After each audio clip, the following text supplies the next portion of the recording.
자, 다음 작품은 바로 희곡 작품, 그렇죠? 희곡 시나리오 작품, 그 중에서도 길삼공재현이라고 하는 작품입니다. 현대 희곡이에요, 알겠죠? 자, 이 작품은 이제 역시 마찬가지 작품의 시대적 배경이 되는 내용을 조금 알아둘 필요가 있습니다, 알겠죠? 자, 이 작품의 시대적 배경은 바로 뭐냐면, 그렇죠?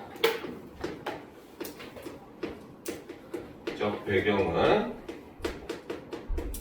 바로 기축옥사라고 하는 사건입니다. 알겠죠? 자, 기축옥사 처음 들어보는 학생들도 참 많을 거예요. 알겠지? 자, 이거는 바로 뭐다? 1589년 바로 선조 22년에 있었던 사건입니다. 알겠죠? 자, 그래서 이 사건은 바로 정렬입이라고 하는 인물이 실존 인물이에요. 그래서 정렬입이 모반, 임금을 몰아내겠다는 모반을 꾸민다는, 그렇죠?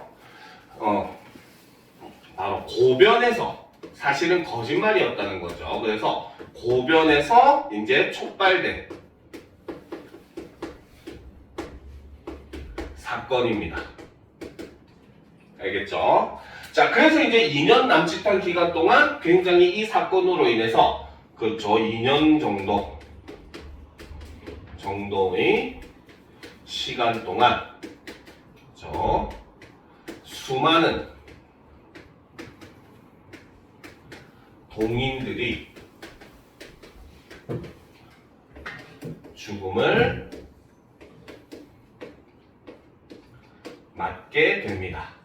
쉽게 말하면 일종의 하나의 사화의 일종이라고 생각을 하시면 돼요. 알겠죠? 그래서 이때 당시 아까도 얘기했듯이 임진왜란 당시거든요. 이때가 알겠죠? 선조 임금이 살았던 시대가 바로 임진왜란이 일어났던 전후 그 시기를 얘기를 해요. 그래서 이때 당시 바로 전역 직전에 했었던 작품 바로 임진록과 굉장히 유사한 시기를 배경으로 하는 작품입니다. 알겠습니까? 자, 그리고 이제 이 사건은 이제 임진왜란보다는 바로 동인과 서인으로 나뉘어서 분당 정치가 극심했던 그 시대의 모습을 담고 있는 작품이 바로 이 길삼공재현이라고 하는 작품이에요. 알겠죠? 자, 그래서 이때 당시에 굉장히 많은 동인과 서인이 서로 뭡니까? 그 권력 다툼을 하다가 결국은 한쪽을 거의 죽음에 이르게 만들어버렸던 그 사건의 허구의 내용을 덧붙여서 만들어진 희곡이다라고 보시면 됩니다. 알겠죠? 자, 그러면 내용을 우리가 살펴보면서 역시 같이 보도록 합시다. 자, 동인인 정렬입이 영목죄로 죽게 되자. 그렇죠? 이게 바로 아까 얘기했었던 바로 뭐다? 기축옥사의 내용이 된다는 거죠. 이게 바로 기축옥사 사건을 다룬다는 거죠. 자, 그래서 선조는 정렬입과 함께 거론된 반란의 주모자 길삼공을 잡기 위해 서인인 정철에게 수사와 재판을 맡긴다. 정철 많이 들어본 사람이죠, 그렇죠? 바로 여러분들이 증오에 맞지 않는 그 사미인곡과 성미인곡을 쓴 바로 그 사람입니다. 알겠죠? 실제로 정철이라고 하는 인물이 살았던 시대의 임금이 바로 선조였어요. 알겠습니까? 그리고 실제 선조의 총애를 받았던 사람이 정철이었습니다. 그래서 이 기축옥사라고 하는 사건도 어떻게 보면 그 배후에는 선조의 그런 명이 있어서 가지고 정철이 이제 이런 사건을 일으켰다라고 볼 수가 있는 거예요. 알겠죠? 그래서 실제 정철이라고 하는 인물에 대한 그 역사적인 평가는 좀 극명하게 갈리는 편이에요. 한쪽에서는 뭡니까? 굉장히 이렇게 자신의 권력을 위해서 상대 당을 다 몰살에 이를 정도로 사람들을 죽였던 그런 굉장히 간악한 사람이다라는 평가가 있는 반면에 또 한편으로는 이런 그 선조의 명을 우직하게 수행한 우직한 신하다라고 이제 평가를 하기도 합니다. 알겠죠? 근데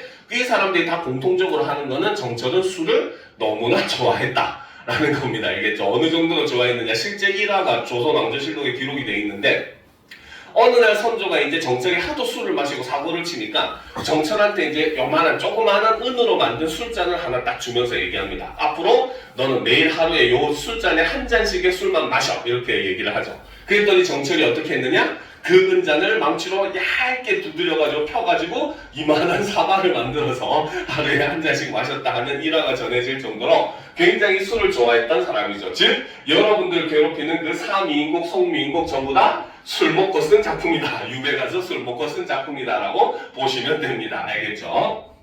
자, 근데 일단 계속 보도록 합시다. 그래서 무수한 동인의 선비들이 죄 없이 죽음을 당하나 길산봉은 잡히지 않더라는 거죠. 자, 여기서 이 길산봉, 그쵸? 자, 길산봉을 잡기 위해서 굉장히 이제 뭡니까? 사람들이 혈안이 되어 있는 상황이에요. 근데 이제 작품의 뒤편의 내용을 보면 알겠지만 여전히 길산봉이라고 하는 사람이 누구인지 혹은 실존하는지조차 이 작품에 등장하지 않습니다.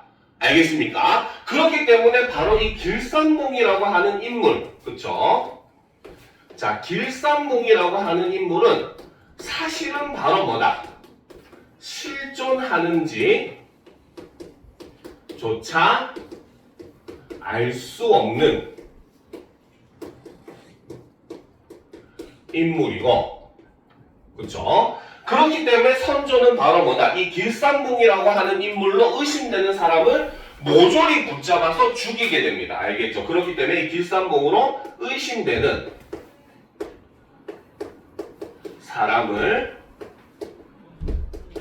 모조리 죽이게 되는 그러한 모습을 우리가 작품에서 찾아볼 수가 있는 거예요. 알겠죠? 그러면 바로 이 길산봉이라고 하는 존재는 이 작품에서 무엇을 의미하는가? 그쵸? 바로 뭐다? 바로 권력자가, 그쵸? 권력을 휘두르는, 그쵸?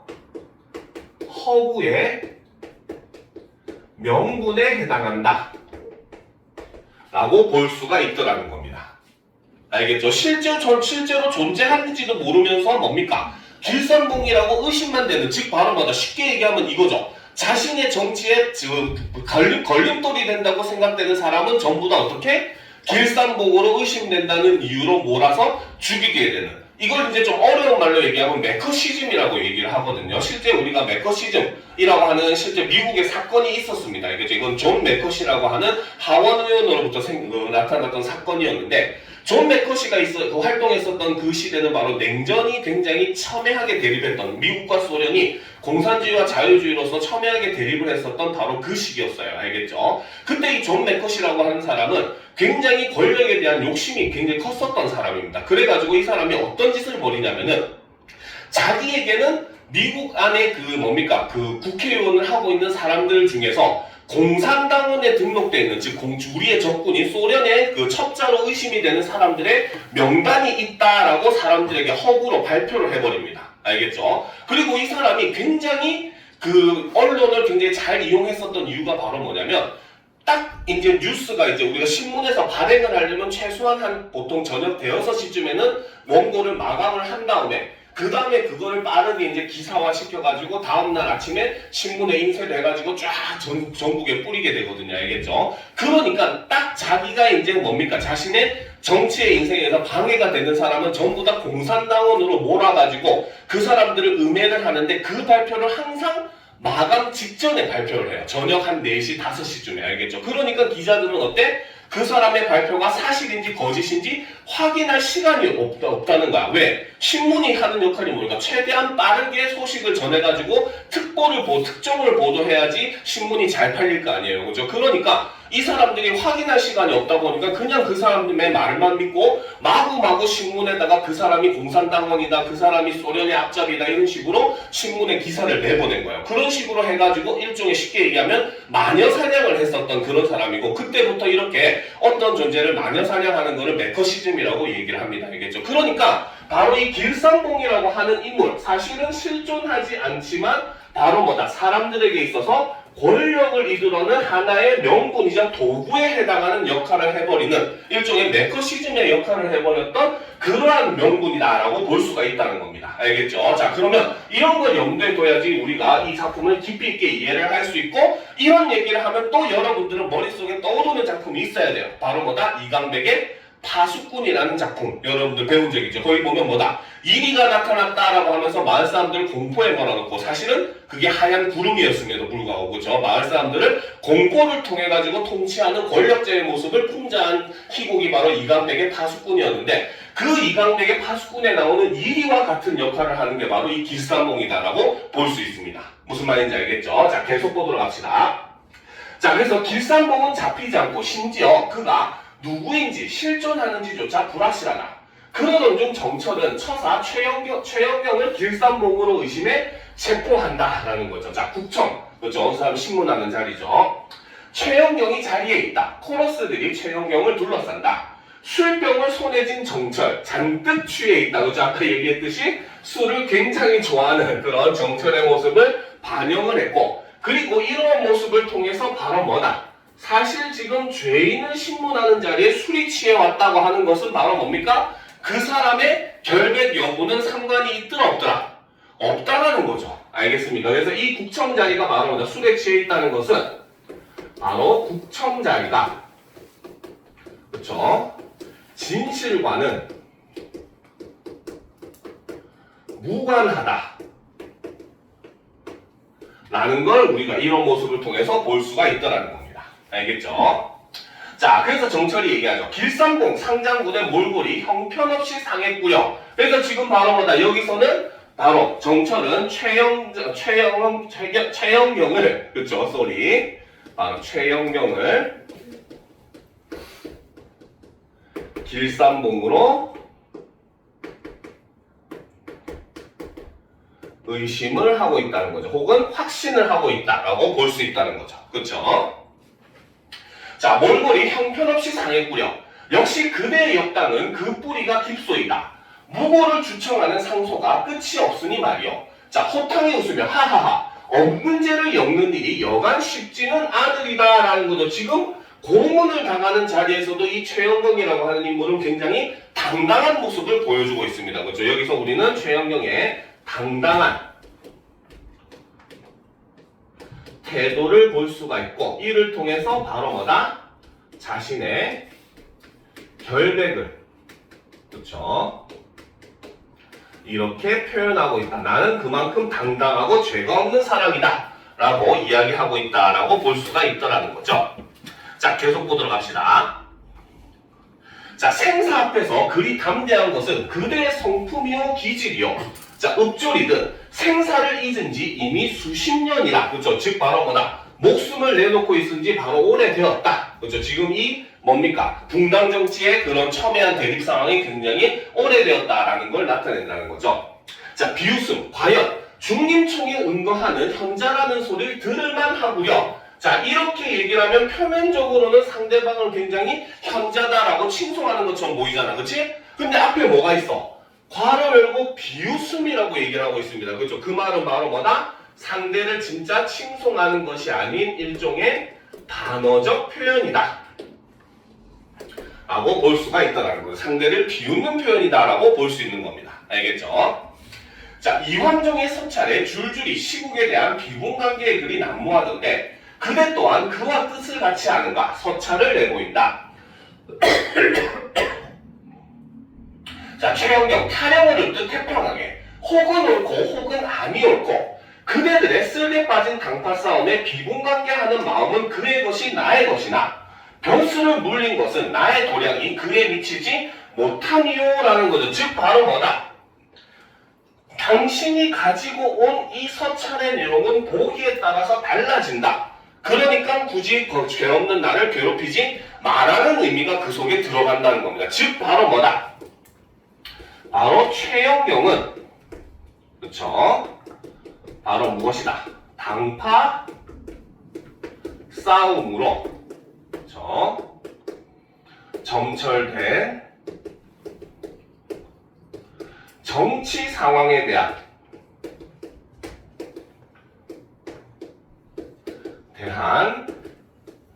분노는 자신에게도 있다 라고 얘기를 한다는 거예요. 그래서 그 뭡니까? 생태를 지금 비판을 하더라는 겁니다. 알겠죠? 그런데 나는 지금 벼슬을 뭐다? 물렸다. 즉 거절을 했다는 거죠. 그렇죠? 이게 바로 최영경이 바로 뭐다? 벼슬을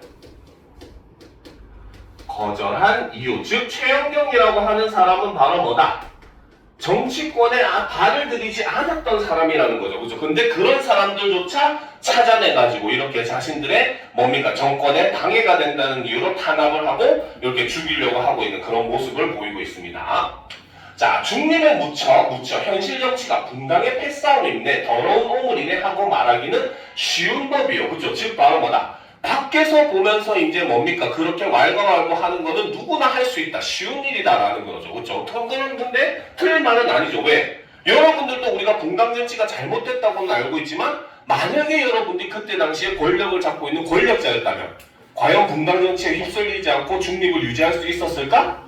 라고 하는 건 우리가 의심을 가질만 하죠. 그렇죠? 그렇기 때문에 지금 정철은 이런 얘기를 하죠. 그렇게 말로만 하는 건 누가 못하냐? 멀리서 바라보면서 그렇게 왈가왈부 하는 건 누구나 할 수 있다라는 거죠. 자, 그러니까 최영경이 정색을 하며 얘기합니다. 허면 화려한 복색으로 거를 출입하며 사탕말림으로 임금의 귀를 어둡게 하고 당직만 일삼는 그대들은 들판의 곡식을 일구는 농부의 땀을 알며 배고나 죽어가는 아이, 병들어도 약 한 번 써보지 못하는 노봉의 처지를 아는가라는 거죠. 자, 여기서 지금 뭡니까? 화려한 복색으로부터 당쟁만 일삼는 그대들, 그쵸? 여기서는 바로 뭐다? 바로 권력자들의 그쵸? 모습을 이렇게 제시를 해주고 있다는 거죠. 그쵸? 그리고 그와 대조적으로 바로 뭐다? 들판의 곡식을 일구는 농부의 땀을 알며 배거나 죽어가는 아이, 병들어도 약 한 번 써보지 못하는 노복의 처지를 제시함으로써 바로 뭐다? 바로 당파 싸움으로 인해 혼란한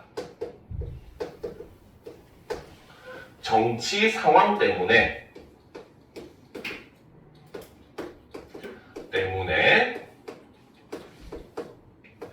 고통받는 백성들의 모습을 이렇게 제시를 해주더라는 거죠. 그리고 궁극적으로 얘기하는 건 바로 뭐다? 이 둘의 모습을 대조함으로써 이들이 이렇게 힘들게 사는 것의 원인이다 라고 부각을 시켜주는, 강조하는 역할을 하고 있다라고 볼 수 있더라는 겁니다. 알겠죠? 이해가 됩니까?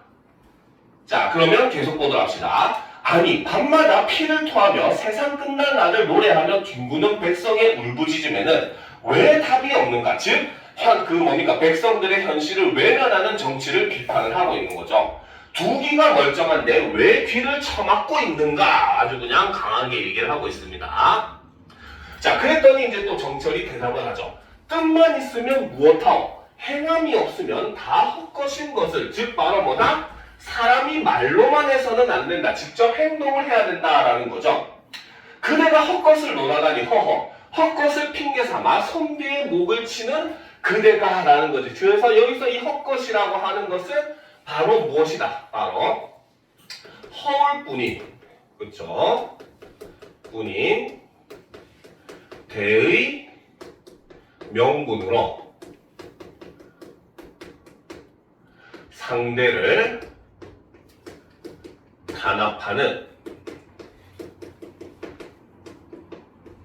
행태를 비판을 하더라는 거죠. 그쵸? 자, 그리고 중요한 부분 지나가고 나서 보도록 합시다. 선정, 화를 내며 대체 길상봉이 어떤 자이길래 최영경의 목숨까지 앗아간단 말이오. 송구하옵니다. 최영경이 길상봉이라고 하기에 너무도 미력한 인물이었는데 옥사에까지 이르렀으니 신을 벌하시옵소서. 다만 수많은 고변을 밝히고자 그리한 충정은 헤아려 주시옵소서. 자신의 이제 상황을 지금 뭡니까? 변론을 하고 있는 거죠. 자, 최영경을 길상봉이라 무고한 이들이 모두 정철대감의 수하임을 눈여겨보소서. 이 모든 것이 정철의 계략이옵니다. 천부당하옵니다. 충심으로 옥사를 진행하였을 뿐 죄 없는 자를 무고한 바 없사옵니다.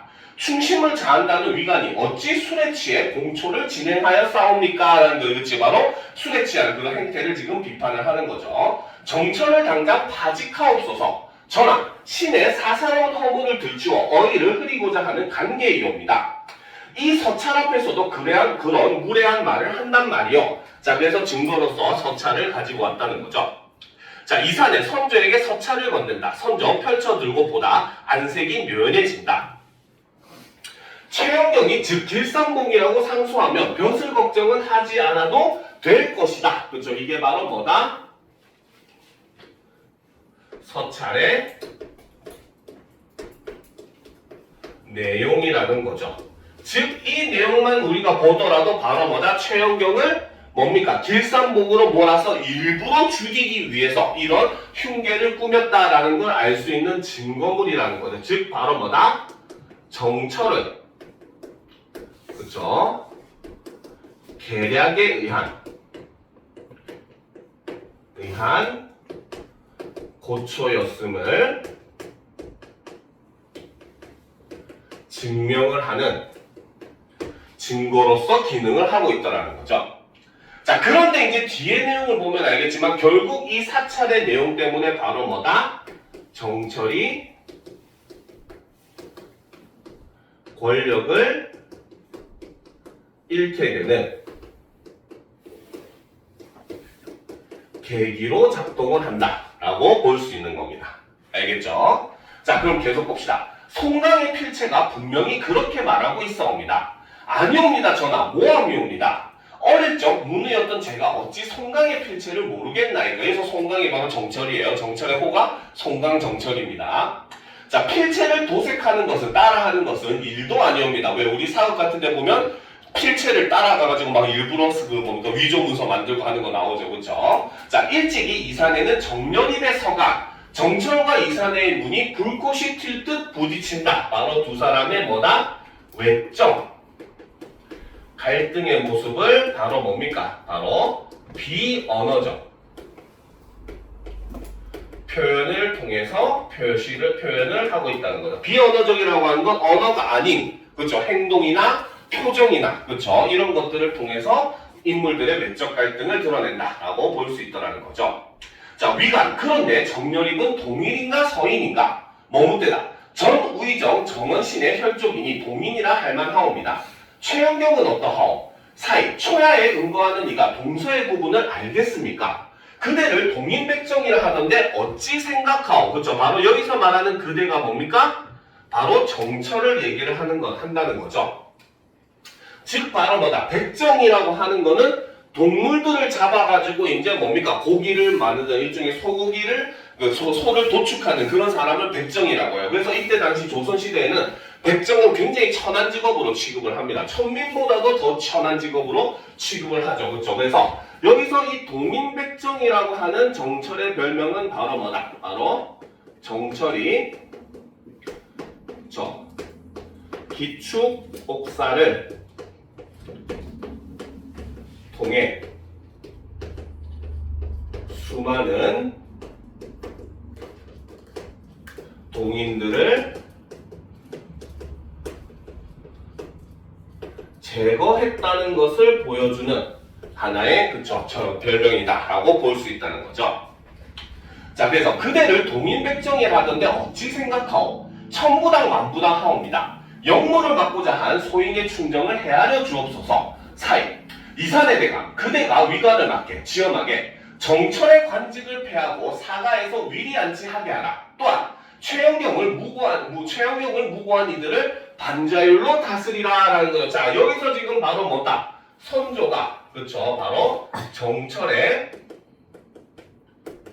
그렇죠? 죄를 인정을 하고 이를 통해 바로 뭐다? 유배를 보내는 요런 장면이 지금 나타나고 있는 장면이고 즉 바로 뭐다? 여기서 우리는 권력의 중심이 이동을 하고 있는 모습을 볼 수 있다는 거죠. 그렇죠? 바로 서인에서 동인으로 권력의 중심이 바뀌고 있는 그런 모습을 이렇게 정철이라고 하는 인물이 실각을 하는 장면으로서 보여주고 있더라라는 겁니다. 알겠습니까? 왜?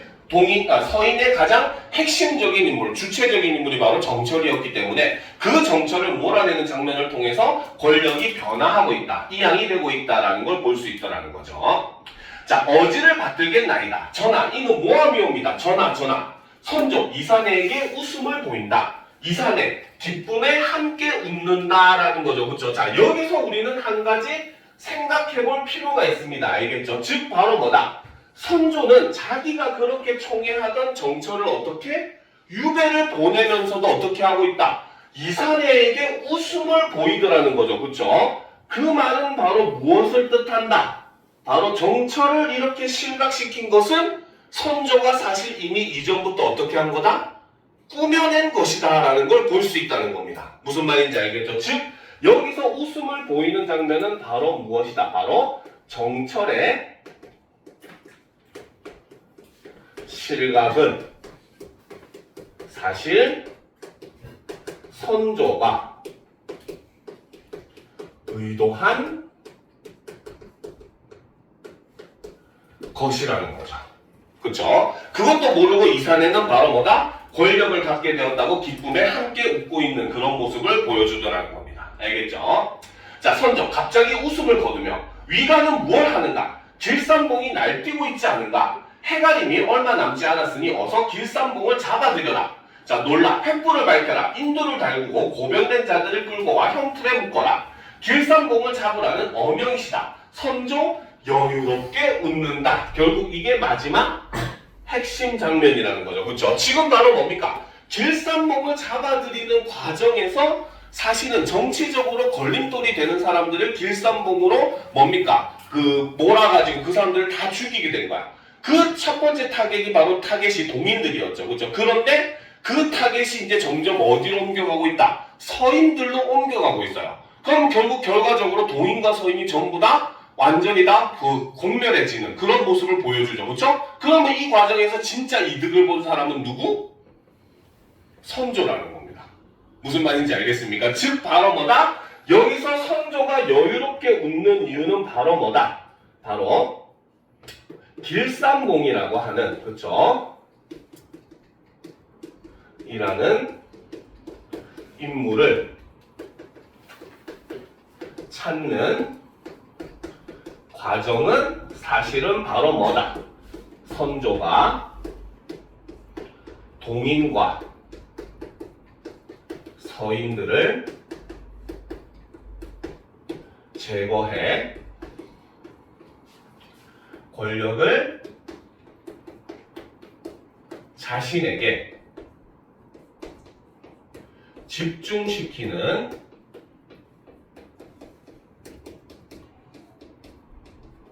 과정이라고 볼 수 있다는 거죠.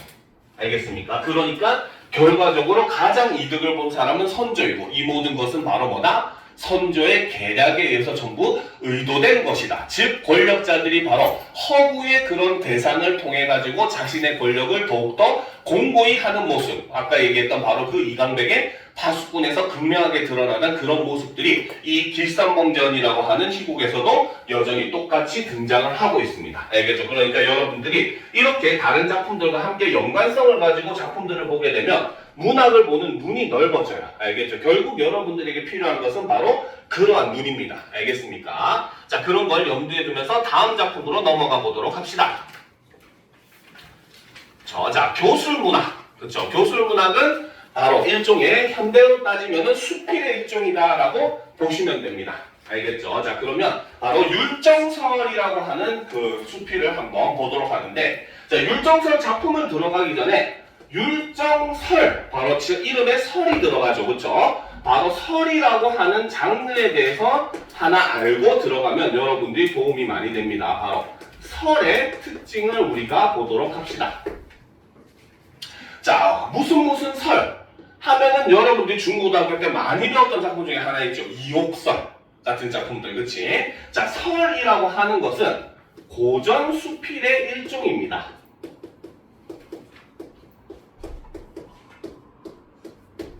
알겠죠? 그런데 이 설은 좀 독특한 구조를 가지고 있는데 어떤 구조? 바로 예화 플러스 주장의 2단 구성을 취하고 있어요. 알겠습니까? 자, 그래서 이 예화 플러스 주장의 2단 구성을 취하는데 특히 이 설에서 많이 사용하는 방식이 바로 뭐다? 바로 자, 예화를 통해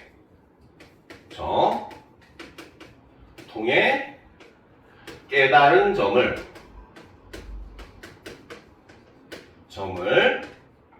유추 그리고 확장하여 일반적인 원리로 의미를 심화시키는 이러한 구조를 가진 게 바로 설이라고 하는 글의 특징입니다. 알겠죠? 우리가 중학교, 고등학교 때 배웠던 이욕설만 가지고 예를 들어 보더라도 여기서 이욕설, 여기서 그 글쓴이는 바로 뭡니까? 집을 수리한 경험을 예화로서 제시를 해요. 그쵸? 방이 3칸짜리 있는 별채가 있는데 2칸은 비가 센 지 오래되었는데도 그냥 냅뒀고 한 칸이 이제 막 새자마자 아이고 다 샜구나 하면서 집을 수리를 하게 되었다고 얘기를 합니다. 알겠죠? 그러면서 경험을 얘기하죠. 물이 샌지 비가 센 지 오래된 그 뭡니까? 행랑채에서는 그 제목들이 다 썩어서 못 쓰게 돼서 돈이 많이 들었고 반면에 한 번만 센 행랑채는 그 제목들이 다 쓸만하기 때문에 말려가지고 다시 썼더니 뭡니까? 돈이 굉장히 적게 들었다. 이 경험을 예화로 제시하죠. 그러면서 이 경험을 이제 유추 확장시킵니다. 사람도 이와 마찬가지다. 자신이 잘못을 알고 미리 그거를 잘못을 알자마자 바로 고치면 사람도 올바르게 되지만 자신의 잘못을 알면서도 고치지 않으면은 그 사람은 이제 쓸모가 없는 사람이 된다라고 얘기하죠. 그리고 한 번 더 확장시키죠. 나라의 정치도 이와 같다. 탐관오리들이 나라를 이렇게 좀먹을 때 그거를 알고 바로 잡으면은 나라가 편안하고 훨씬 더 발전을 할 것이며 그들이 있음을 알고 있으면서도 그걸 그대로 두고 상처가 곰듯이 냅둬버리면 어떻게? 나라도 역시 혼란스럽고 위태로워질 수밖에 없다라고 해서 자신이 예화를 통해서 얻은 깨달음을 심화 확장시키는 모습을 보여줍니다. 바로 이 율정설도 그와 비슷한 형태를 취하고 있습니다. 알겠죠? 자, 그러면 내용을 살펴보도록 합시다. 알겠죠? 자, 보도록 합시다. 자, 윤상군이 일찍이 공감 남쪽에 집터를 마련하였다. 집터 동서쪽에 밤나무 숲이 울창하여 그곳에 집을 짓고 밤나무 정자라는 뜻으로 율정이라는 이름을 붙였다라는 거죠. 자, 그래서 율정의 의미는 바로 뭐다? 밤나무 정자라는 뜻이 되는 것이고, 자, 이 밤나무 정자라는 뜻은 바로 뭐다? 집터 동서쪽에 밤나무 숲이 울창했기 때문에 요 율정이라는 이름을 붙였다라고 이야기를 하고 있다는 거죠. 이것이 바로 뭐다? 율정 이름의 유래가 된다 라고 볼 수 있다는 거죠. 자, 지금 또 조금 서쪽으로 가서 새로 집을 샀는데 밤나무 숲이 더욱 무성하였다. 성안에 있는 주택에는 밤나무를 심는 사람이 드문데 윤공은 집을 사기만 하면 밤나무가 있는 곳을 선택하였다라는 거죠. 그 말은 우리가 바로 뭐다? 이걸 통해서 윤공이라고 하는 인물은 바로 어떤 인물? 윤공, 즉 윤상군이죠. 자, 그쵸? 그래서 윤공은 어떤 사람이다? 바로 밤나무를 사랑하는 그러한 사람이다 라는 거죠. 자, 그가 일찍이 나에게 말했다. 봄이면 성근가지가 꽃과 서로 어른거리고 여름이면 잎이 우거져서 그 그늘에서 쉴 수 있으며 가을이면 밤이 맛이 들어 내 입에 가득 채울만 하며 겨울이면 껍질을 모아 내 아궁이에 불을 뗀다. 나는 이 때문에 밤나무를 선택한다라는 거죠. 자, 여기서부터 여기까지, 그쵸? 바로 A 부분에 제시된 것이 바로 무엇이다? 바로 윤공이 밤나무를 선택한, 즉 좋아하는 이유라고 볼 수 있더라는 거죠. 그쵸? 자, 계속 보도록 합시다. 자, 내가 말했다. 불이 마른 곳으로 나아가고 물이 축축한 곳으로 흐르는 것은 같은 기운끼리 서로 찾아가는 것으로 이치상 진실로 필연적인 것이다 라는 거죠. 즉 바로 뭐다?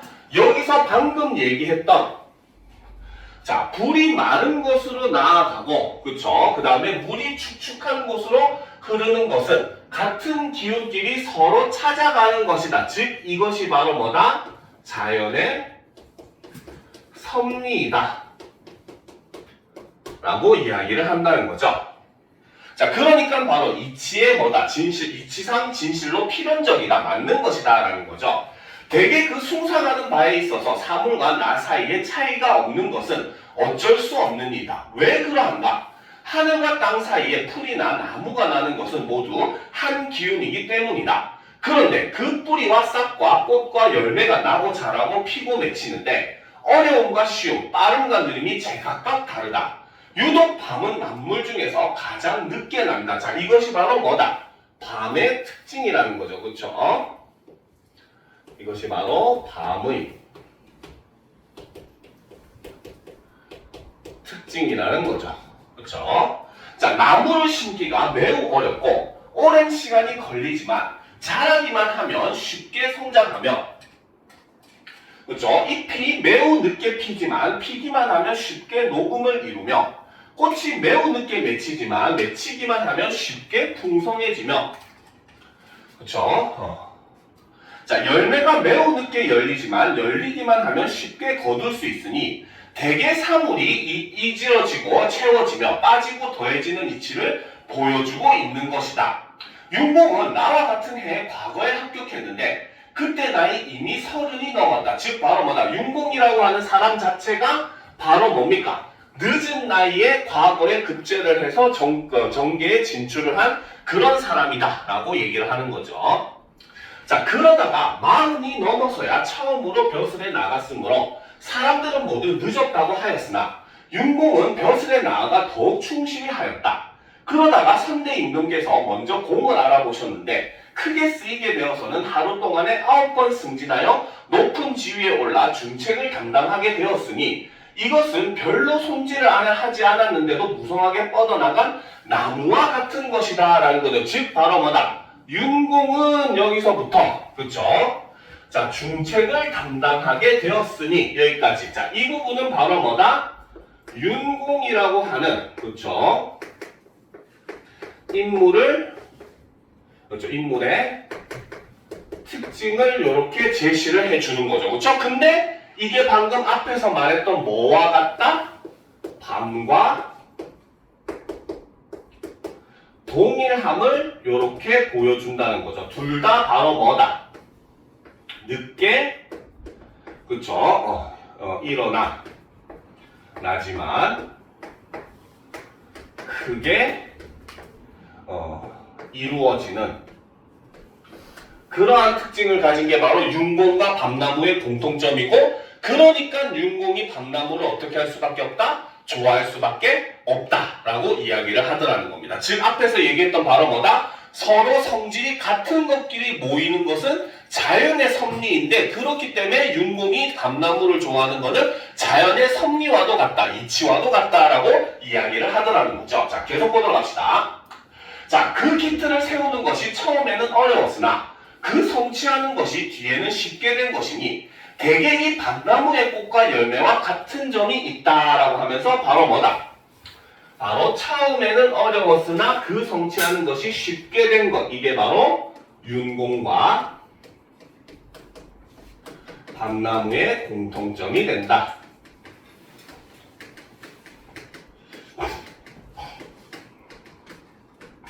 라고 볼 수 있다는 거죠. 자, 그래서 이제 이거를 나는 이제 이치로 설명하려 한다라는 거죠. 자, 보도록 합시다. 자, 풀과 나무의 뿌리가 흙에 묻혀 있을 때 그 싹이 깊으면 그 갈라져 올라오는 것이 늦고 갈라져 올라오면 싹이 트고 싹이 트면 가지가 생겨서 반드시 줄기를 이룬다. 샘물이 웅덩이에 가득 차면 그 물이 조금씩 흘러나오다가 그 흐르는 것이 고이게 되고 고이게 되면 물이 돌아 흐르고 돌아 흐르면 못이 되어 반드시 바다에까지 도달하게 된다. 그러므로 그 느린 것은 반드시 빨라지고 멈춘 것은 반드시 먼 곳에 도달하는 것이다. 그러니 이지러지면 가득 차게 되고 빠지면 더해지는 것과 또한 무엇이 다르겠는가라는 거죠. 즉 바로 뭐다? 느린 것은 반드시 빨라지고 멈춘 것은 반드시 먼 곳에 도달한다. 이것은 무슨 말이다? 이지러지면 가득 차게 되고 빠지면 더해지는 것과 두 개의 의미는 어떻다? 서로 같은 것을 의미한다. 그리고 이것이 전부 다 바로 뭐다? 자연의 섭리이다 라고 얘기하는 거죠. 그렇기 때문에 바로 여기까지 꽃과 열매와 같은 점이 있다. 여기까지가 바로 이 율정설에서 예화에 해당하는 부분이고 이 예화를 통해서 깨달은 점, 그렇죠? 깨달은 점을 바로 이건 글쓴이의 주장이죠. 이것을 바로 뭐다? 유추의 방식으로서 생각을 더욱더 심화, 확장시키고 있더라 라고 볼 수 있다는 거죠. 알겠습니까? 그러니까 일종의 바로 뭐다? 구체적인 일종의 자신의 경험, 사실을 어떻게 넓게 일반화시키고 있는 그런 모습을 볼 수 있는 겁니다. 자, 자 계속 봅시다. 한 가지 사물에 나아가 보더라도 이것을 실증할 수 있는 것이다. 또한 사람이 숭상하는 말을 관찰하건대 곧 불이 마른 곳으로 나아가고 물이 축축한 곳으로 흐르듯이 사물과 나 사이에 차이가 없는 것은 어쩔 수 없는 일이다. 그렇다면 윤공의 영단은 곧 밤의 생장이고 밤을 거두어 간직함은 곧 윤공이 은퇴하는 것이니 그 생장함에는 세상을 돕는 도가 있으며 그 간직함에는 삶을 수양하는 작용이 있다. 나는 이 전자에 대하여 그 이치를 들어 설을 짓는다라는 거죠. 이것이 바로 뭐다? 율정설을 짓게 된 계기가 된다는 거죠. 즉 글을 지은 계기, 이것을 자신의 깨달음을 나타내 주기 위해서 이렇게 글을 지어서 나타낸다 라고 얘기를 하더라는 겁니다. 알겠죠? 그래서 바로 윤상공의 그런 뭡니까? 일생, 그죠? 윤상공의 그런 특징과 밤나무의 특징을 엮어가지고 바로 뭐다? 글쓴이가 깨달은 일종의 자연의 섭리, 도를 이야기하고 있는 글이 바로 이 백문보의 율정설이라고 하는 작품입니다. 무슨 말인지 알겠습니까? 자, 오늘 수업은 여기까지 합시다. 벌써 시간이 다 됐네요. 그쵸? 자, 오늘 이제 선생님하고 처음으로 수능 특강 수업을 했는데 좀 어떻습니까? 이해는 잘 됩니까? 이해는 잘 돼요? 마지못해 끄덕이는 듯한 모습도 보이는 것 같은데. 자, 어쨌든 이제 지금부터는 좀 지루하더라도 여러분들이 계속해서 이렇게 문학작품과 독서작품을 우리가 들어가야 돼요. 그리고 아까 처음에 얘기했듯이 바로 다음 주 2월 3일 날 독서책이 나와요. 알겠죠? 그러니까 아까 얘기했듯이 여러분들이 살 수 있는 건 4일, 5일 이후부터는 책을 살 수 있을 거예요. 알겠죠? 그러니까 다음 주부터는 독서책도 함께 사서 갖고 와야 됩니다. 무슨 말인지 알겠죠? 우리가 문학만 할 수는 없어요. 알겠죠? 그러니까 독서 같은 경우는 특히나 아까 얘기했듯이 연계 100%니까 여러분들이 반드시 핵심 개념은 머릿속에 집어넣고 자, 글을 이제 이해하고 넘어가야 나중에 수능 모의고사를 대비할 때 훨씬 더 유리한 고지를 차지할 수 있게 되는 겁니다. 알겠죠? 그러니까 다음 주에 올 때 반드시 독서 수능 특강 책도 사오고 문학도 같이 챙겨서 와야 됩니다. 무슨 말인지 알겠죠? 자, 그러면 오늘 수업은 여기까지 하고 그리고 여러분들 이거 에브리데이랑 세븐데이즈는 새로 나왔어요. 이거는 과제랑 클리닉 하는 거는 여전히 하는 것이기 때문에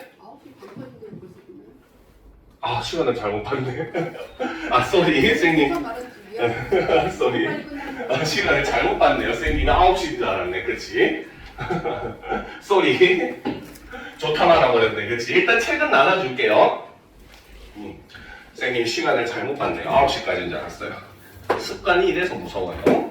자, 그러면 일단 이거 보고 좋다 말았습니다.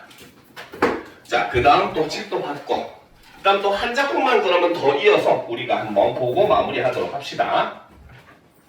자, 그 다음에 또 책도 받으시고. 자, 흐름이 끊긴 김에 일단 책도 나눠주고 하도록 합시다. 책 받고.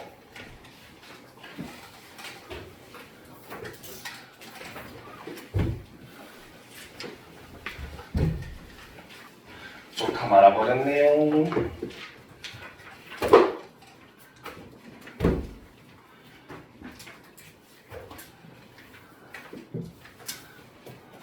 자, 맨 뒤에도 받고. 받았어? 너 안 받았어? 그치, 2명도 안 받았죠?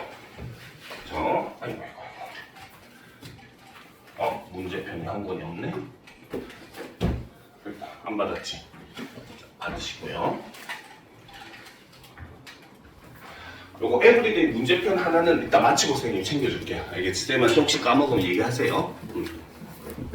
자, 쏘리 합니다. 선생님이 시간을 잘못 봤어요. 그쵸? 자, 우리가 다음 작품까지 같이 보고, 이제, 그쵸. 이용하기 하나씩의 별까지 진도를 나갔어야 되는데, 선생님이 시간을 잘못 봤네요. 자, 다음 작품 이용하기 하나씩의 별 보도록 합시다. 요거까지 하고 수업 마무리 하도록 합시다.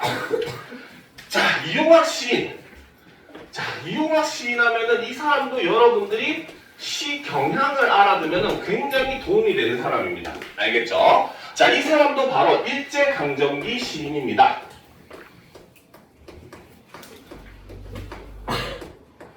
자, 그런데 이 이용학이라고 하는 시인이 일제강점기 문제들 중에서 정말로 한 가지를 굉장히 이제 뭡니까? 집중해서 본 문제가 있어요. 그건 바로 뭐냐? 바로 가족 공동체 해체 현상에 대해서 주목을 한 시인입니다. 자, 가족 공동체 해체 현상 하면 떠오르는 시인 없어요? 이용학 말고도 이 문제로 시를 굉장히 많이 쓴 작가가 한 명이 더 있죠. 바로 백석 시인. 그죠? 백석 시인에 보면, 작품에 보면 항상 화자 자신이 가족과 떨어져서 혼자 살든지 아니면 시적 대상이 바로 뭡니까? 가족들과 헤어져가지고 뿔뿔이 흩어져 살고 있는 그런 모습을 보여줘요. 근데 백석 시인은 이용학 시인과는 조금 다른 식풍이 있습니다. 그건 뭐냐? 화자가 바로 나 1인칭으로 설정된 경우에는 어떻게? 바로 지금 자신의 현실이 이렇게 힘들지만 나중에는 그 현실을 이겨내고 극복하겠다는 의지를 드러내는 긍정적인 의미로 나타내줘요. 알겠죠? 그런데 반면에 바로 시적 대상을 보고 쓴 시들이 있어. 대표적으로 여승이라든지 수라라든지, 그치? 이런 작품들은 우리 민족의 그런 가족이 뿔뿔이 흩어져 사는 암울한 현실을 사실적으로 묘사하는데 훨씬 더 치중을 하게 됩니다. 그리고 또 하나는 굉장히 명절에 가족들이 친척들이 모여가지고 즐겁게 노는 그런 장면을 나타낸 작품도 있어요. 알겠죠? 이런 작품들은 뭐냐? 바로 일제강점기 이전의 시절, 평화로웠던 시절을 그리워한다. 그건 이꼴 바로 뭐다? 현재는 그렇게 하지 못한다. 이런 거 얘기해요. 알겠죠? 그런데 이용학 시인은 딱 한 가지만 얘기했습니다. 오로지 뭐다? 화자가 나든 시적 대상을 보면서 얘기하든 상관없이 전부 다 가족 공동체가 해체된 비참한 현실을 노래하는데 굉장히 치중한 시인이 바로 이용학 시인입니다. 특히나 이 이용학 시인은 러시아 지역까지 이제 유랑의 삶을 살았었어요. 알겠죠? 그러다 보니까 이용학 시인에는 러시아의 지명도 굉장히 많이 등장해요. 대표적인 작품이 우라지오 가까운 항구에서는 이라는 작품이 있는데 이 작품을 보게 되면 그 우라지오 항구가 러시아 블라디보스톡에 있는 항구 이름이거든요. 그래서 그 항구에서 고향을 보면서 고향으로 돌아가기를 그리워하는 그런 시인의 모습, 화자의 모습을 보여줌으로써 그런 우리 민족의 이런 그 현실을 굉장히 슬프게 묘사했던 그런 시인이 바로 이 이용학 시인입니다. 알겠죠? 자, 그런데 이제 이 작품 같은 경우는 시대적 배경이 조금은 다르긴 해요. 알겠죠? 이 작품의 시대적 배경은 바로 광복 직후입니다.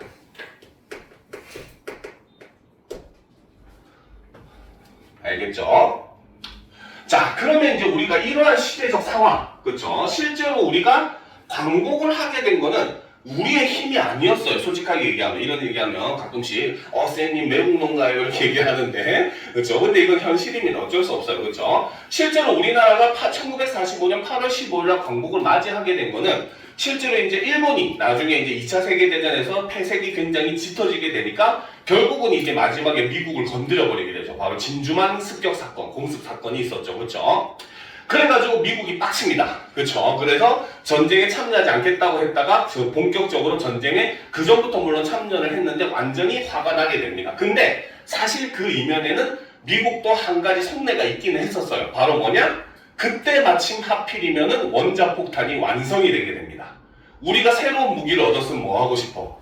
시험해보고 싶겠지, 그치? 그러니까 미국은 그 핵폭탄을, 원자폭탄을 시험해보기 위해서 작전을 딱 짜게 돼요. 일종의 홀쭉이와 뚱뚱이 작전이라는 작전을 취하게 됩니다. 알겠죠? 왜 이렇게 얘기하냐면 두 개의 탄을 준비합니다. 하나는 플루토늄 탄이고 하나는 우라늄 탄이에요. 근데 그 미사일 모습을 보면 하나는 요렇게 해서 굉장히 홀쭉하게 긴 이런 탄도를 가지고 있고, 또 하나는 굉장히 뭉툭하고 큰, 짧지만 굉장히 뭉툭하고 큰 이런 모습을 가진 두 개의 탄을 준비합니다. 그래서 우라늄탄과 플루토늄탄이 각각 어떤 파괴력을 가지고 있는지를 실험해보고 싶었던 거야. 그래서 1945년 8월 6일과 8월 9일 이틀에 걸쳐서 일본의 히로시마와 나가사키에 각각 한 발의 원자폭탄을 떨어뜨리게 됩니다. 참고로 섬뜩한 얘기를 해주면 이때 당시 원자폭탄 투하 후보지 중에 우리나라도 있었어요. 알겠습니까? 근데 그때 이제 국군이 펴기 시작했는지 결국 일본에 떨어뜨리기로 결정을 한 거였습니다. 알겠죠? 그래서 그 원자폭탄의 위력에 겁을 먹은 일본이 1945년 8월 15일 날 무조건 항복을 선언하게 되었고, 그러면서 우리는 광복을 맞이하게 됐어요. 알겠죠? 그러다 보니까 이때 당시에는 냉전시대, 소련과 미국이 철저하게 이념적으로 대립하던 시대였고, 우리나라는 소련에게도 미국에게도 군사적으로 요충지였어요. 알겠죠? 미국이 아시아 쪽으로 진출하기 위한 발판이 되는 게 우리나라였고, 반대로 소련도 미 대륙, 아메리카 대륙으로 진출하기 위한 발판이 돼요. 왜? 소련은 항구가 너무 추워서 겨울에 얼거든요. 그래서 우리가 일제시대 때 여러 러시아가 내려오는 남하하는 이유 중에 하나가 부동항을 찾아서 이런 말들 들어봤을 거예요. 그렇죠? 바로 얼지 않는 항구를 찾기 위해서 내려온 거고, 그게 우리나라였어요. 알겠습니까? 그러니까 소련의 입장에서도 우리는 포기할 수 없는 그런 상황이었어요. 그러다 보니까 우리나라는 일본에서 벗어났더니 이제는 미국과 소련이 우리를 지배하겠다는 신탁 통치가 결정이 되게 됩니다. 알겠죠? 그러니까 사실 광복을 맞이했어도 광복이 완전히 이루어지지 않았던 그 시대를 배경으로 하고 있는 작품이다 라고 염두에 두고 작품을 보면은 작품을 좀 더 재미있게 이해를 할 수 있을 겁니다. 자, 그러면 내용을 보도록 합시다. 자, 무엇을 실었느냐? 화물열차에 검은 문들은 탄탄히 잠겨 있다라는 거죠. 자, 지금 이 화물열차는, 그쵸? 무엇을 실었는지 알 수가 없는 상황이에요. 알겠습니까? 그리고 또 어떤 상황이다? 그 화물열차에 달린 검은 문들은 탄탄히 잠겨있는 이런 상황이라는 거죠. 그쵸? 즉, 이 화물열차라고 하는 존재는 바로 뭐다? 화물열차는 바로 사람이 아닌 무엇인가를 싣기 위한 도구라는 것이고, 그렇기 때문에 이 화물열차라고 하는 것은 바로 뭐다? 사람과 단절된 그러한 존재, 그렇죠? 단절감을 느끼게 해주고, 그 다음에 어둡고 삭막한 분위기를 형성해주는 그러한 소재라는 거죠. 알겠습니까? 자, 그런데 이제 그 모습이 바로 뒤에 극명하게 나옵니다. 보면은 바람 속을 달리는 화물열차의 지붕 위에 우리 제각기 들어누워 한결같이 쳐다보는 하나씩의 별이라는 거죠. 즉, 화자가 있는 곳은 바로 뭐다? 화물열차의 지붕 위라는 거죠. 열차를 탈 수가 있다 없다? 없다는 겁니다. 그러니까 바로 이 열차는 바로 뭐다? 사람을 위한 열차가 아니라는 겁니다. 알겠죠? 자, 일단 여기서 나오는 화물열차의 지붕 위는 바로 뭐다? 화자와 사람들의 위치를 이렇게 이야기를 하고 있고, 자, 그 화물열차의 지붕 위에 누워있는 우리라고 하는 존재는 바로 뭐다? 이 열차를 타고 부푼 마음을 안고 어디로? 고향으로 돌아오는, 그쵸? 그래서 광복 이후, 그쵸? 광복 직후 고향으로 돌아오는 유랑민들, 이 사람들이 이렇게 열차의 지붕 위에 타고 제각기 들어누워서 한결같이 쳐다보는 하나씩의 별이라는 거죠. 자, 우리가 문학에서, 특히 시에서 별이라고 하는 소재의 이미지, 그쵸? 바로 무엇이다?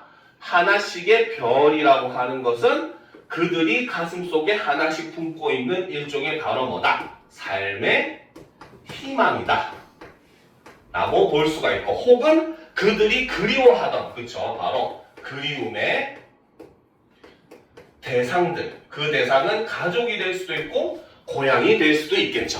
그렇죠. 그래서 그 고향에 대한 그리움을 혹은 삶의 앞으로 이제는 좀 편하게 살 수 있을 거라는 그런 삶의 희망을 품고 사람들은 기차에 지붕도 마다하지 않고 타고 고향으로 지금 돌아오고 있다는 거죠. 알겠습니까? 자, 다음 면을 보도록 합시다. 알겠죠? 자, 올려놓고. 자, 두만강 저쪽에서 온다는 사람들과 자무스에서 온다는 사람들과, 그래서 두만강 저쪽은 북한 위쪽, 그렇죠? 바로 뭔가 만주, 연해주 이쪽 지역이죠, 그렇죠? 그다음 자무스는 밑에 뜻이 되어 있죠. 바로 중국 북단의 한 지명으로 자무스라는 공간에서 온다는 사람들과 험한 땅에서 험한 병 치르고 눈보라 치기 전에 고향으로 돌아간다는 남도 사람들과 라는 거죠, 그렇죠? 자, 여기서부터 이제 이 남도 사람들까지, 그렇죠? 자, 여기 있는 이 사람들이 바로 뭐다? 화물 열차의, 그렇죠? 열차의 지붕 우에 있는 사람들의 처지를 이렇게 제시를 해주고 있는데, 이 사람들은 바로 뭐다? 일제강점기 때 여기저기 뿔뿔이 흩어져서 고향을 떠나서 유랑하던 삶을 살던 그런 사람들이다 라는 거죠. 그렇죠? 그래서 이 사람들은 바로 뭐다? 일제 수탈에 저 고향을 떠나 유랑했던 사람들이다 라고 볼 수 있다는 거죠. 알겠죠? 그러니까 우리가 수능 특강 제일 처음 작품 김소월의 길에 나왔던 나그네와 같은 그러한 사람들이다라고 볼 수 있는 겁니다. 알겠죠? 이렇게 같은 이제 책 내에서도 우리가 이 사람들의 의미나 이런 것들을 함께 엮어서 보면은 굉장히 도움이 많이 되겠죠. 자, 그래서 이런 사람들과 어떻게 북어 쪼가리, 초담배, 밀가루 떡이랑 나눠서 요기하며 내사 서울이 그리워 고향과는 딴 방향으로 흔들려 간다라는 거죠. 여기서 나라고 하는 사람이 바로 화자를 얘기합니다. 자, 그런데 지금 이 나는 뭡니까? 고향이 그리운 게 아니라 뭐가 그리워서? 서울이 그리워서 고향과는 딴 방향으로 흔들려 간다라고 얘기한다는 거죠. 즉 바로 뭐다? 지붕 우의, 그렇죠? 우의 사람들, 즉 유랑민들과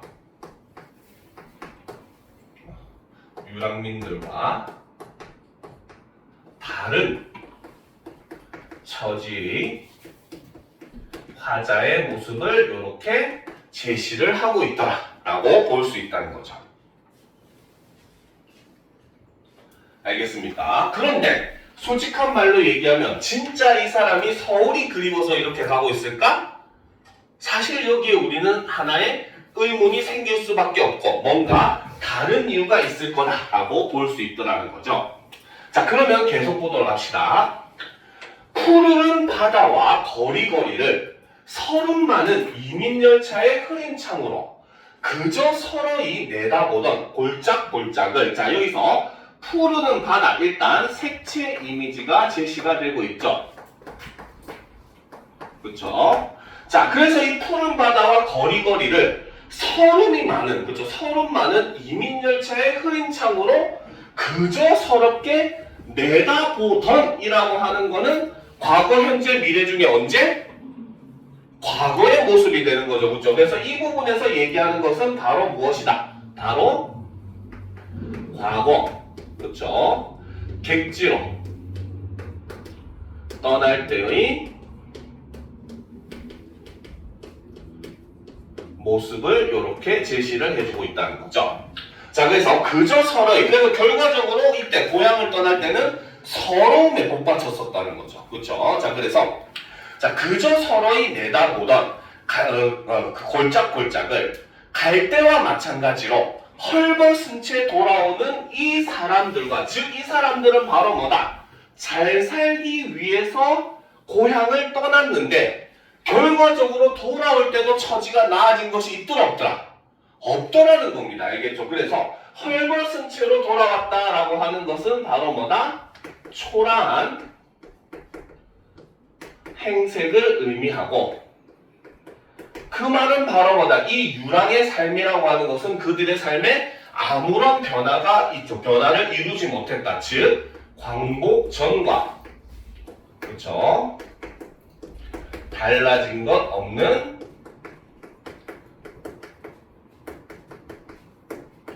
현실을 이렇게 보여주더라는 거죠. 그렇죠? 그리고 이 사람들과 마찬가지로 헐벗은 나요라는 거지. 그치? 즉 바로 뭐다? 화자의 처지 역시 마찬가지로 어떻다? 동일하다라는 거죠. 그렇죠? 그래서 처지적인 면에서는 바로 뭐다? 유랑민들과, 그렇죠? 들과 동일한 처지인 화자의 모습을 이렇게 묘사를 하고 있다는 거죠. 자, 나라의 기쁜 일 많아 울지를 못하는 함경도 사내. 자, 나라의 기쁜 일은 많아요. 왜 많다고 했습니까? 이때 당시 시대적 배경이 언제였다? 광복 직후라고 했잖아요. 그죠? 당연히 나라 사람들에는 기쁨이 되겠죠. 그죠? 그러니까 기쁜 일이 많다는 건 광복을 얘기합니다. 그죠? 그런데 바로 이 함경도 사내, 이 함경도 사내가 바로 누구다? 화자 자신이 되고, 나라가 광복을 이루었기 때문에 자기는 여전히 슬픈데 그 슬픔을 겉으로 표현할 수가 있더라 없더라? 없더라는 거죠. 왜 이 사람은 슬플까? 고향이 어디다? 함경도. 함경도가 어디입니까? 저기 북한 지역이에요. 아까도 얘기했듯이 우리나라가 광복을 맞이했는데 북한에는 소련군이, 남한에는 미군이 주둔을 하게 되면서 38선이 그어지게 됩니다. 알겠습니까? 그러니까 바로 뭐다? 광복을 맞이했는데도 화자는 어때? 고향으로 돌아가지를 못하더라는 거죠. 알겠습니까?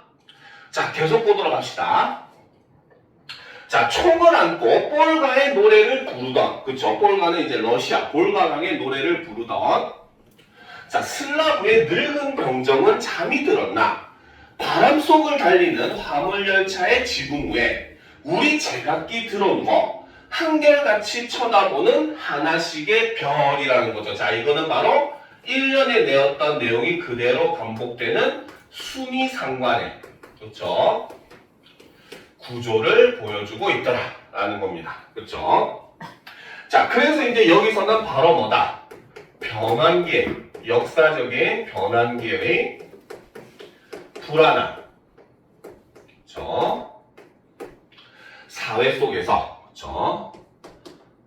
사회 속에서 저마다 희망을 품고 있는 화자와 유랑민의 모습을 마지막에 제시를 함으로써 시를 마무리를 하고 여운을 형성을 하고 있더라는 거죠.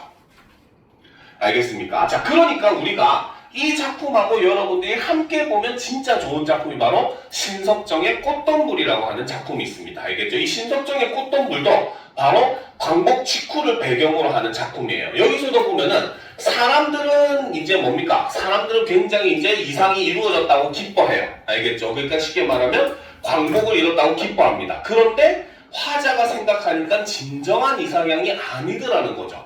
그래서 나중에 훗날 먼 미래에 진정한 이 꽃덤불을 만나서 그곳에서 나는 뭡니까? 평화롭게 눕고 싶다, 뒹굴고 싶다라고 얘기하는 게 바로 신석정의 꽃덤불이라고 하는 시고, 아까 얘기했듯이 바로 뭐다? 우리가 일본에서 벗어났지만 그게 우리의 힘으로 이룬 게 아니다 보니까 미국과 소련이 신탁 통치를 결정을 하게 되고, 그 과정에서 우리는 여전히 우리를 다스리던 주체가 일본에서 미국과 소련으로만 바뀌었을 뿐 사람들의 처지는 변화가 없더라는 겁니다. 알겠죠? 그런 현실 속에서 진정한 의미의 광복은 언제 오는가를 노래한 시가 꽃덤불이고, 이러한 면에서 이 작품과 굉장히 좀 유사한 구조를 보여주고 있다. 그렇죠? 지금 화자는 바로 뭐다? 다른 사람은 그래도 고향으로 돌아간다고 사람들은 그래도 기뻐하면서 마음속에 희망을 품고는 있지만, 저 화자는 자신의 고향이 함경도이다 보니까 거기로 돌아오지 못하고 뭐라고 그냥 겉으로는 서울이 그리워서 그 서울로 가고 있다라고 얘기를 하고 있는 그런 화자의 모습을 통해서 왜? 나라는 광복을 맞아 기뻐하는데 자신은 고향으로 돌아가지 못한다는 처지를 얘기할 수 없기 때문에 함부로 울지도 못하는 그런 화자의 처지를 보여줌으로써 불완전한 광복을 맞이했던 당시의 사회 현실, 불안한 현실을 이렇게 묘사하고 있는 작품이다라고 보시면 되는 겁니다. 알겠죠?